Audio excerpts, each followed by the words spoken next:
Hello everyone, this is Prerna Sharma and you are watching facts with Prerna. तो कल AFCAT ने दोपहर के बाद ही सेंटर सिलेक्शन की यानी स्लॉट बुकिंग ओपन कर दी थी। तो बहुत सारे बच्चों ने तो कल ही अपने सेंटर सेलेक्ट कर लिए थे, कुछ बच्चे रह गए थे। होपफुली आज शाम तक तो सभी ने अपने अपने सेंटर सेलेक्ट कर लिए होंगे, क्योंकि हुआ ये है कि मेल्स जो भेजे गए हैं सेंटर सिलेक्शन के लिए बच्चों के पास एफकैट के थ्रू, वो बहुत स्लो भेजे गए हैं। वो इतने स्लो थे कि कुछ बच्चों के पास तो आज सुबह ही आए हैं। इवन दो मेरे पास भी आज लगभग 10 बजे के आसपास मेल आया, बट मैंने कल ही अपना सेंटर जो था वो सिलेक्ट कर लिया था, जैसे ही बुकिंग्स ओपन हुई थी उसके बाद ही। तो मुझे लगता है कि अभी तक सबने आप सभी ने अपने-अपने सेंटर सेलेक्ट कर लिए होंगे। अब मुद्दा ये है कि सेंटर सिलेक्शन के बाद करना क्या है? क्योंकि देखो, जो हमारी एएफएसबी की डेट्स आई हैं, वो आई हैं अप्रैल टू सितंबर के बीच की। यानी अप्रैल से सितंबर तक आप अपनी-अपनी डेट सेलेक्ट कर सकते थे, जो आपने कर ली होगी। देखो, अब कुछ बच्चे आप में से फ्रेशर्स हैं, कुछ बच्चे आप में से रिपीटर हैं। देखो, मोस्ट ऑफ सबसे पहले जो मैं पर्सनली एक जो सजेशन देना चाहूँगी वो फ्रेशर्स के लिए है। क्या? कि जो आपका पहला अटेम्प्ट होता है ना, वो सबसे अच्छा अटेम्प्ट होता है। उसमें चांसेस सबसे ज़्यादा होते हैं आपके रिकमेंडेशन के, क्योंकि जब एक बार आप रिपीटर बन जाते हैं ना, उसके बाद आपकी जो टेस्टिंग होती है ना, वो थोड़े अलग लेवल की होती है। और जो रिपीटर्स होंगे वो इस बात से रिलेट भी कर पा रहे होंगे। सो अगर आप फ्रेशर्स हैं, please do not waste your first attempt if you are a fresher. तो अपना पहला अटेम्प्ट बिल्कुल भी वेस्ट नहीं करना है आपको।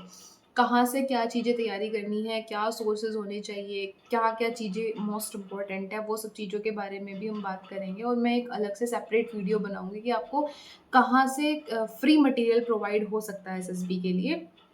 सो उसके लिए प्लीज़ बी अपडेटेड। तो अभी बात कर लेते हैं हम फिलहाल अपने-अपने एसएसबी के बारे में। देखो, आप सभी ने अपना स्लॉट और टाइम बुकिंग कर ली होगी, मतलब डेट और स्लॉट बुकिंग कर ली होगी, तो उसके लिए आप कमेंट कर दीजिए, ताकि जो और भी बच्चे हैं जो आपके साथ जाने वाले हैं, आपको वो मिल जाएँ। ताकि ऐसा होता है ना कि ग्रुप बन जाता है कि हाँ, हमने ये वाला सेंटर लिया, ये वाली हमारी डेट है, दूसरे बच्चे ने भी वाला सेंटर लिया, ये वाली उसकी भी डेट है, तो काफ़ी हेल्प हो जाती है एक-दूसरे की। सो कमेंट कर दीजिए, उससे एक-दूसरे के साथ आप कनेक्ट हो सकेंगे ईज़िली। ठीक है? ये तो वो बात हो गई। उसके बाद बात करते हैं कि अब आगे क्या करना है। मेन मुद्दा ये है कि सेंटर सेलेक्ट हो चुके हैं, अब आगे क्या करना है। कुछ बच्चों की तो अप्रैल में एफएसबी है और कुछ बच्चों की सितंबर में। तो जिनकी सितंबर में है उनके पास तो बहुत ज़्यादा टाइम है, लेकिन जिनकी अप्रैल में, उनके पास तो कुछ भी टाइम नहीं बचा, बिल्कुल भी टाइम नहीं है। भाई देखो, सबसे इम्पोर्टेंट प्रोसेस होता है स्क्रीन इन प्रोसेस। अगर आप स्क्रीन इन ही नहीं होंगे, तो आप आगे का कोई प्रोसेस है नहीं कर सकते। सो जिनकी एएफएसबी बहुत ज़्यादा जल्दी है और अनएक्सपेक्टेड हो गई है, सो प्लीज़ सिर्फ स्क्रीनिंग प्रोसेस की तैयारी कीजिए। फर्दर प्रोसेस की भी तैयारी करते रहिए, थोड़ा-थोड़ा लेक्चरेट की तैयारी करते रहिए, 1-2 क्वेश्चंस देखिए, पर मोस्ट ऑफ अभी आप फिलहाल स्क्रीनिंग की तैयारी कीजिए, क्योंकि अगर आप एक बार स्क्रीनिंग हो जाएँगे तो आप फर्दर प्रोसेस कर सकते हैं। लेकिन अगर स्क्रीनिंग ही नहीं होंगे और दूसरी प्रोसीजर्स की तैयारी कर रहे हैं और स्क्रीनिंग नहीं हुआ, स्क्रीन आउट हो गए, तो फिर दिक्कत हो सकती है। तो सबसे मोस्ट इम्पोर्टेंट फेज़ होता है स्क्रीनिंग फेज़, जिसके लिए आपको ओआईआर, पीपीडीटी की तैयारी करनी होगी। और एक होता है ग्रुप डिस्कशन, जिसको बोलते हैं जीडी। तो मैं आपको बता दूँ, देखो, जीडी किसी के हाथ में नहीं होता है।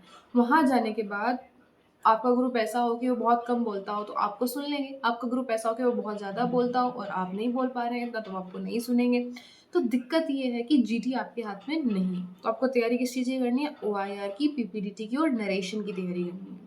देखो, आपका ओआईआर जो होता है ना, उसमें आपको इतना प्रैक्टिस करना है कि आपकी 1 या 2 क्वेश्चन गलत हो जाएँ तो हो जाए, कोई दिक्कत नहीं है। बट इतना तो करना है ना कि एट लीस्ट आप 3 या 4 क्वेश्चन गलत करने के बाद बाकी सारे क्वेश्चंस बिल्कुल सही कर पाएँ। इतनी तैयारी आपको करके जानी है यहाँ से। ओआईआर करने के बाद आप कोशिश कीजिए, आप एक-एक स्टोरी लिखिए, रोज़ 2 से 3 स्टोरी प्रैक्टिस कीजिए। स्टोरी लिखिए, उसके बाद नरेशन करिए। अब बात ये आती है कि हमने नरेशन की अच्छे से या नहीं की है। देखो, नरेशन के लिए ना आप सबसे अच्छा क्या कर सकते हैं? आप ना अपना फ़ोन उठाइए, जैसा भी आपका कैमरा है, अपना फ़ोन उठाइए, नरेशन करिए। इस तरीके से करिए कि आपके सामने 10-12 लोग बैठे हुए हैं और आपको उनको अपनी स्टोरी नरेट करके सुनानी है। बिना रुके, बिल्कुल ऐसा सोचते हुए नरेट करिए और उस जो कन्वर्सेशन है उसको रिकॉर्ड करिए। उसके बाद उसे देखिए। उसे देखने से आपको 2 चीज़ें पता चलेंगी। सबसे पहली चीज़ कि आपका कॉन्फिडेंस कैसा था, और दूसरी चीज़ आपको ये पता चलेगी आपके जेस्चर पोस्चर्स कैसे आते हैं, या फिर आपका एक्सप्रेशन कैसा आता है फेस का जब आप बोलते हैं। क्योंकि this is a most important thing, जब आप बोलते हैं ना, वो आपका एक्सप्रेशंस कैसे आता है, क्योंकि जो सामने असेसर बैठा है ना, वो आपको उन 15 मिनट में जज करने वाला है। तो वो आपके जेस्चर्स, पोस्चर देखेगा, आपके अंदर कॉन्फिडेंस कितना है, आप अटक रहे हैं बोलते हुए, आप जेन्युइन हैं, आपकी स्टोरी कैसी बनी है। देखो, सबसे आपने स्टोरी कैसी बनाई है, नेगेटिव बनाई है, पॉजिटिव बनाई है, वो बात की चीज़ है, बट आप उसको दूसरे के सामने रिप्रेज़ेंट कैसे कर रहे हैं, that is most important thing. तो ये चीज़ आपको पहले से ही देखनी होगी और इसके लिए आपको यही करना होगा, क्योंकि देखो हर किसी के पास ऐसा सर नहीं होता, हर किसी के पास ऐसा इंसान नहीं है जो उसको उसकी गलतियों के बारे में बताए कि आपको इस तस्वीर में जाके ये गलतियाँ नहीं करनी है। तो आपको वो इंसान खुद ही बनना पड़ेगा, अपनी गलतियों को खुद ही देखना पड़ेगा, तो अपनी वीडियोज़ रिकॉर्ड करिए और फिर उसको बैठ के एनालाइज़ करिए। दैट्स ऑल, इससे बिल्कुल सही हो जाना है, सब कुछ सही हो जाएगा। नरेशन वाला पार्ट, स्टोरी वाले पार्ट के लिए आप मेरा टेलीग्राम ग्रुप ज्वाइन कर सकते हैं। उसमें मैं आपको रोज़ एक स्टोरी की पिक्चर भेजती हूँ। उसके बाद आप एक स्टोरी लिख कर के वहाँ पे सेंड कीजिए। उसके बाद जो भी मुझे कमी लगेगी या फिर जो भी मेरे से जुड़े हुए जो बड़े लोग हैं, यानी जो भी जिनको मैं जानती हूँ एसएसबी से जो जुड़े हुए हैं, रिटायर्ड हैं, तो उनके थ्रू मैं आपकी स्टोरीज़ को एनालाइज़ करके आपकी स्टोरीज़ के अंदर जो भी थोड़ी बहुत कमी है या जो भी चीज़ें हैं वो मैं आपको बता दूँगी। सो उसके लिए आप मेरा टेलीग्राम ग्रुप जॉइन करिए, उसका लिंक आपको डिस्क्रिप्शन बॉक्स में मिल जाएगा। अब मोस्ट इम्पोर्टेंट हम यहाँ पर इसलिए हैं कि आप अपने एसएसबी की डेट और सेंटर कमेंट डाउन कीजिए, ताकि आप अपनी कम्युनिटी के साथ जुड़ सकें जो उस दिन वहाँ पर जा रहा है और वो कितनी तैयारी कर रहा है, ठीक है?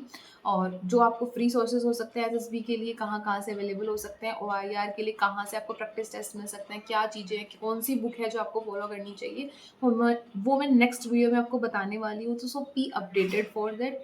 आज के लिए बस इतना ही। जय हिंद।